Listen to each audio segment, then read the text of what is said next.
နိုင်ငံခြားသားကိုကြိုက်တဲ့သူတွေကလောကြီးကြီးကြိုက်တဲ့သူတွေရှင်တို့လည်းသိမှာပါအခုမိထီလာကဒီမြန်မာမလေးနဲ့ဒီအီတလီနိုင်ငံသားတို့လက်ထပ်သွားတဲ့ကိစ္စအားပေးရလူတွေလည်းရှိတယ်အားကြတဲ့လူတွေလည်းရှိတယ်စူတောင်းပေးရလူတွေလည်းရှိတယ်ဒါပေမဲ့ဆဲကြတဲ့လူတွေကနည်းနည်းပုံများနေတယ်လို့ပဲနော်ဆဲကြတဲ့အချိန်မှာဘာဒီဆဲကြလဲဆိုတော့နိုင်ငံခြားသားကြိုက်တဲ့သူတွေကလောကြီးကြီးကြိုက်တဲ့သူတွေအမျိုးကုန်ပြက်တယ်စောင့်လီမျိုးနဲ့ဝင်းကားသွယ်ဆိုတာကိုမတိကြဘူးကိုနိုင်ငံသားကိုအထင်မကြီးဘူးသူများနိုင်ငံသားကိုအထင်ကြီးပြီးတော့ယူတယ်နိုင်ငံသားချင်းချင်းတောင်မှဒီ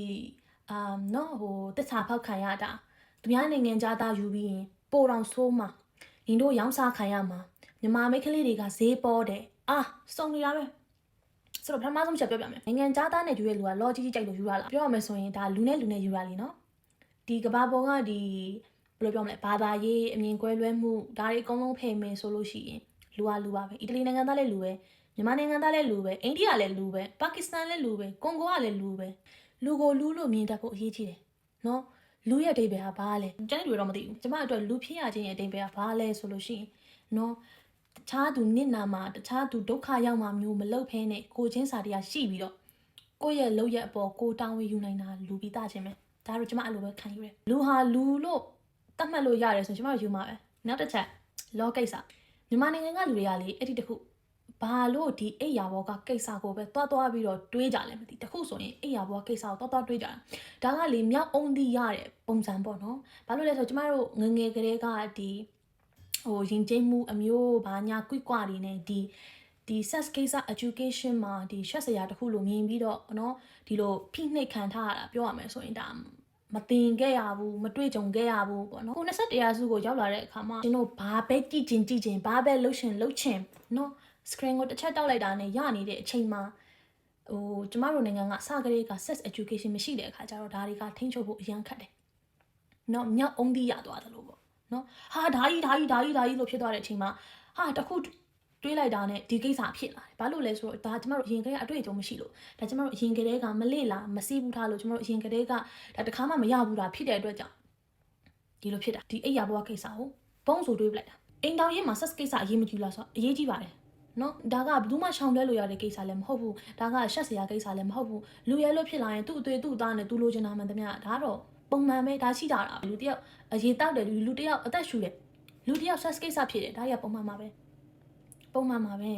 နော်ဘာကိစ္စကနိုင်ငံခြားသားကြိုက်တဲ့လူကလောကြီးကြီးကြိုက်လို့ယူရတာဖြစ်ရမှာတော့ရှင်းလို့လေကဲနောက်ထပ်တစ်ချက်ဘာဒီမှန်ကြလဲဆိုတော့စောင့်လီမျိုးနွယ်ဝင်းငါးသွဲဆိုတာမမေ့ကြပါနဲ့ကိုလူမျိုးတစ်ခုတည်းကိုပဲယူပြီးတော့အမျိုးနွယ်ကုံကိုစောင့်ရမယ်လို့ပြောချင်တာမဟုတ်ဘူးရှင်တို့ပိတ်တာလူသိနေပြီစောင့်လီမျိုးနွယ်ဆိုတော့ကကိုယ့်ရဲ့အကျင့်တီလာကိုချင်းတီလာကို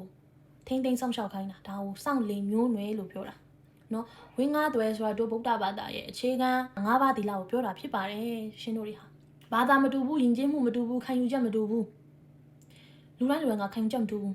နော်မြန်မာနိုင်ငံမှာနေ135လူမျိုးစုမှာနေ135လူမျိုးစုယဉ်ကျေးမှုရှိပြီးသားဘာသာမတူလူတိုင်းကဗုဒ္ဓဘာသာဖြစ်ရမယ်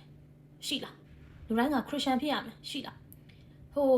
းဘာသာဆိုတာကလေတခြားဘာသာရေးတွေတော့ကျွန်မမသိတယ်လို့ဝင်လည်းမဆွတ်ပတ်ချင်ဘူးဘာသာမတူတဲ့လူနှစ်ယောက်ယူလဲကိုယ့်ဘာသာကိုကိုလေးစားတယ်ကိုယ့်ဘာသာကိုလည်းတခြားသူကလေးစားပြီးတယ်သူများဘာသာကိုလည်းကိုကမဆွတ်ဖတ်ဘူးဆိုရင်ဒါလေးစားမှုပဲအိမ်တောင်တစ်ခုကတိဆောက်လို့ရတယ်အိမ်တောင်တစ်ခုမှာဘာသာတူမှယူလို့ရတယ်ဆိုတာကဒါမဟုတ်ဘူး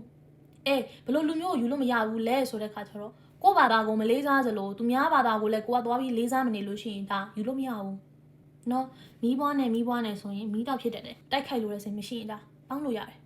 နော်ကဲနောက်တစ်ချက်ဘာလဲဆိုတော့ကိုလူမျိုးချင်းအောင်ထားခဲ့ရတာတခြားသူမျိုးဆိုရင်လည်းထားခဲ့မှာပဲမကောင်းတဲ့ယောက်ျားဆိုတာကလေနေရာတိုင်းမှာရှိတယ်လူမျိုးတိုင်းမှာရှိတယ်နော်ဘာသာတိုင်းမှာလည်းရှိတယ်နိုင်ငံတိုင်းမှာလည်းရှိတယ်ကောင်းတဲ့ကောင်ဟာနိုင်ငံခြားသားကကောင်းတာမျိုးမရှိဘူးရှင်မြန်မာနိုင်ငံမှာလည်းမကောင်းတဲ့ကောင်ရှိတာပဲမိခလေးတိုင်းမှာကအိမ်တောင်ရေးကန်ဆိုတာပါပြီးသားသူ့ကန်နဲ့သူလာပြီးသားနော်ဖောက်ပြန်ခြင်းတဲ့ယောက်ျားကဖောက်ပြန်မှာပဲဖောက်ပြန်ခြင်းတဲ့မိန်းမကလည်းဖောက်ပြန်မှာပဲနော်ဒါတွေအကုန်လုံးကဒါတတိခ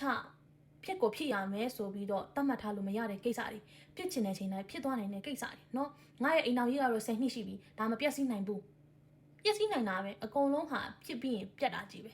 ဒီလားမြန်မာနိုင်ငံသားကိုယူရင်တော့ဖောက်ပြန်ခံရတာနိုင်ငံသားယူရင်လည်းဖောက်ပြန်ခံရမှာပဲဆိုတော့အတွေ့ရဒါရှင်တို့ဖျောက်ပြက်ဖြစ်ဖို့လိုတယ်နော်ဘယ်သူဖြစ်ဖောက်ပြန်နိုင်တယ်ဘယ်သူဖြစ်ကောင်းတဲ့ဘဝရနိုင်တယ်ဘယ်သူဖြစ်အိမ်တော်ရေးကံကောင်းနိုင်တယ်ဒါကဒီမိတ်ကလေးရဲ့ကိစ္စ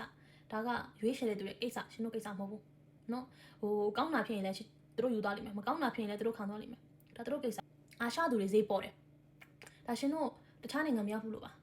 နော်တခြားနိုင်ငံမရောက်ဘူးလို့မြန်မာနိုင်ငံကလူတွေတချို့ရှင်မြင်လာရတဲ့အခါကျတော့ရှင်တို့ဈေးပေါ်ရလို့ထင်မယ်တခြားနိုင်ငံမှာလည်းဈေးပေါ်ရလို့ရှိတယ်နောက်တစ်ချက်တခြားနိုင်ငံသားယူတာငွေမက်လို့ယူတာငွေမမတ်တယ်မိကလေးပဲမိကလေးရှိတယ်မြန်မာနိုင်ငံသားယူပြီးငွေမတ်တယ်မိမလေးအများကြီးလေအများငွေမတ်တာနဲ့ကိုငွေကိုမတ်တာနဲ့ကိုယောက်ျားငွေမတ်တာနဲ့ပဲကွာတယ်အခုအင်တာနက်ပေါ်မှာပြောနေကြတဲ့စကားတစ်ခုလို့ပေါ့နော်မိကလေးတိုင်းကဈေးကြည့်တယ်ဆိုတော့ကိုယ့်ရဲ့တက်နိုင်တဲ့နော်ကိုယ့်ရဲ့အင်အားရှိသလောက်အမောက်အတွင်းကပဲရှားစေချင်တယ်ပြီးရင်စပ်ပိတ်ထားပါတဲ့ဆိုတော့ပြောချင်တာကရှင့်ရဲ့လိုအားကတရားပဲရှိတယ်နော်150နဲ့သွားမမှန်နဲ့ရှင့်မှာ100ပဲရှိပြီး200နဲ့သွားမှန်ပြီးဟာ200နဲ့ကငွေမတ်လိုက်တာဆိုရင်တကယ်ရေးစရာကြီးလို့တယ်နော်ဆိုတော့ခါကျတော့ကျွန်မဒီမှာပဲဆက်လိုက်မယ် sorry ဒီမှာပဲကျွန်မအဆုံးသတ်လိုက်မယ်နောက်မှာပဲကျွန်မထပ်ပြောပြမယ်ပေါ့နော်ရှင်တို့သိချင်တာလေးတွေကိုထားပါပဲ